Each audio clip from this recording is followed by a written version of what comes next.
Assalamualaikum warahmatullahi wabarakatuh. Shalom, Om Swastiastu, Nama Budaya, Salam Kebajikan untuk kita semua. Nah, di sini kita akan membahas tentang Project Business Analysis versus Data Insight.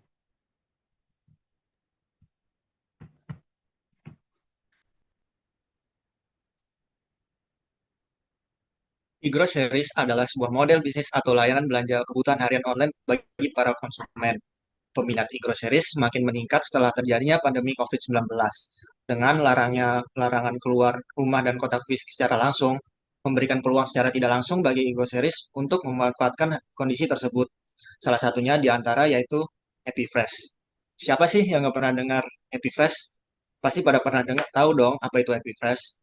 Happy Fresh itu adalah aplikasi mobile terbaru untuk belanja kebutuhan sehari-hari. Aplikasi ini ditujukan bagi masyarakat yang memiliki keterbatasan waktu untuk berbelanja dengan menghadirkan puluhan ribu produk. Happy Fresh telah beroperasi di berbagai macam negara seperti di Indonesia, Malaysia, dan Thailand. Happy Fresh memiliki peningkatan peminat saat terjadinya pandemi COVID-19. Meskipun mengalami peningkatan seiring dengan berkurangnya kasus COVID-19, maka orang-orang pun akan kembali keluar rumah dan melakukan aktivitas seperti biasa. Oleh karena itu, penghasilan perusahaan bisa menurun kapan saja jika Happy Fresh tidak melakukan inovasi dan mencari jalan keluar.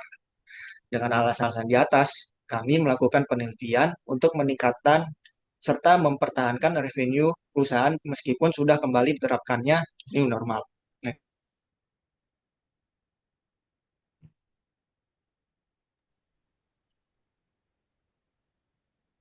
Dari sini dapat kita simpulkan bahwa berbelanja secara online lebih diminati banyak orang karena dapat dilakukan di mana saja dan kapan saja. Dengan hanya mengandalkan koneksi internet dan perangkat gadget seperti handphone dan laptop, membeli barang pun dapat dilakukan secara lebih cepat sekaligus praktis. Jadi nggak akan membuang terlalu banyak waktu sebab hanya tinggal memesan dan menunggu barangnya datang. Selain itu, berbelanja secara online juga memiliki pilihan jenis barang yang bervariasi dan menggunakan sistem pembayaran yang lebih mudah. Apalagi didukung dengan banyaknya promo atau diskon dan juga cashback yang diberikan oleh toko online.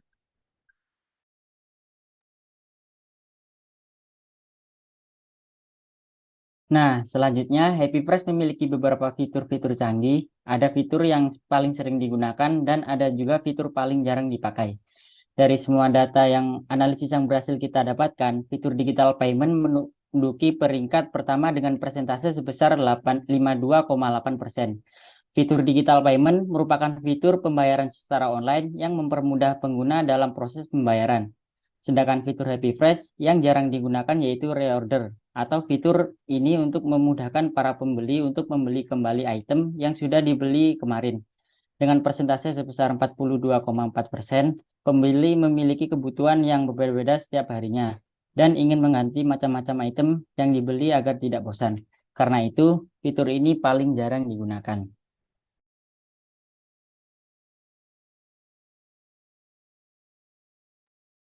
Dari analisis data kuesioner, kebanyakan para responden memberikan rating yang baik pada aplikasi Happy Fresh, yaitu mereka memberikan rating 5 dari 5 angka atau 38,9%.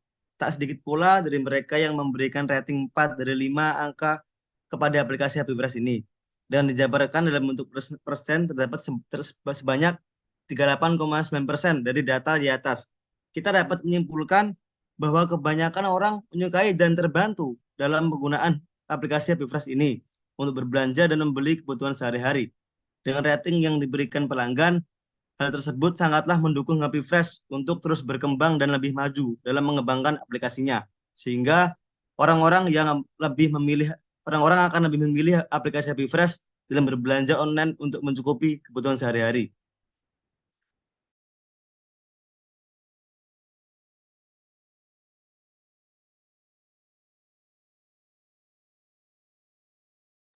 Oke, berdasarkan data yang telah dikumpulkan, terdapat banyak sekali peluang bagi Happy Fresh untuk tetap bersaing di pasar. Berdasarkan survei, terdapat banyak orang yang memilih untuk berbelanja melalui online dibandingkan offline. Mereka merasa dimudahkan dengan adanya e-groceries untuk memenuhi kebutuhan sehari-hari. Hal ini disebabkan oleh beberapa faktor, seperti jarak supermarket yang jauh dari rumah, tidak tersedianya waktu luang untuk berbelanja, dan juga stok produk yang terkadang tidak tersedia. Dengan faktor-faktor yang diuraikan di atas, Happy Fresh dapat memaksimalkan kegunaan dengan cara mengambil peluang dari keresahan yang dirasakan oleh masyarakat. Terdapat 19 responden dari total 36 responden yang memilih fitur digital payment sebagai fitur yang paling sering digunakan. Oleh karena itu, Happy Fresh harus memaksimalkan fitur ini dengan cara bermitra dengan lebih banyak perusahaan bank yang bergerak dalam e-payment, sehingga pengguna dimudahkan dalam proses transaksi pembayaran. Sedangkan fitur pada Happy Fresh yang paling jarang digunakan adalah fitur reorder atau fitur yang digunakan untuk memesan kembali barang yang sudah pernah dipesan sebelumnya.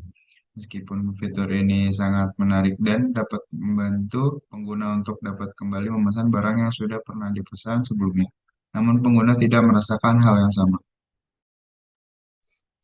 Mungkin acap kali pengguna merasa fitur ini selalu menyusahkan dan ribet. Oleh karena itu, fitur ini bisa digantikan dengan fitur history, sehingga pengguna hanya perlu melihat kembali history dan membeli lagi barang yang sebelumnya sudah dibeli.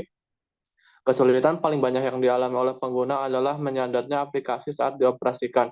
Hal ini tentu sangat mengganggu proses pembelian. Dengan ini, Happy Fresh harus memperbarui sistem aplikasi agar dalam prakteknya tidak ada kendala dan pembelian berjalan lancar.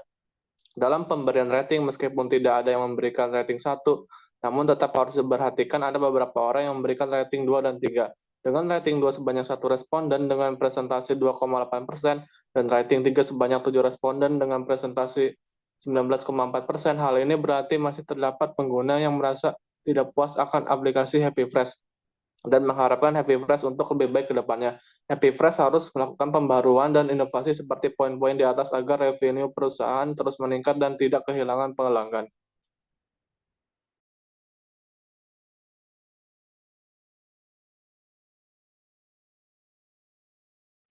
Nah, sebelum itu ada pepatah mengatakan bahwa tak kenal maka tak sayang. Nah, di sini kami kelompok 5 yang terdiri dari yang pertama ada Alia Mahira Anaka, yang kedua Aroya Ekel, yang ketiga Abdul Qadir, yang keempat ada Faura Al-Haq Musim, yang kelima adalah Muhammad Rehan Al-Riza, yang keenam adalah Torik Muhammad Ramadan, yang ketujuh ada Muhammad Rafi Setiawan, yang terakhir ada Muhammad Hafiz Fakriandi. Sekian dari kami. Sebelum menutup presentasi, saya ada sedikit pantun. Jalan-jalan pakai Agia, mampir ke pasar beli semangka. Demikian presentasi kami, semoga bermanfaat. Terima kasih.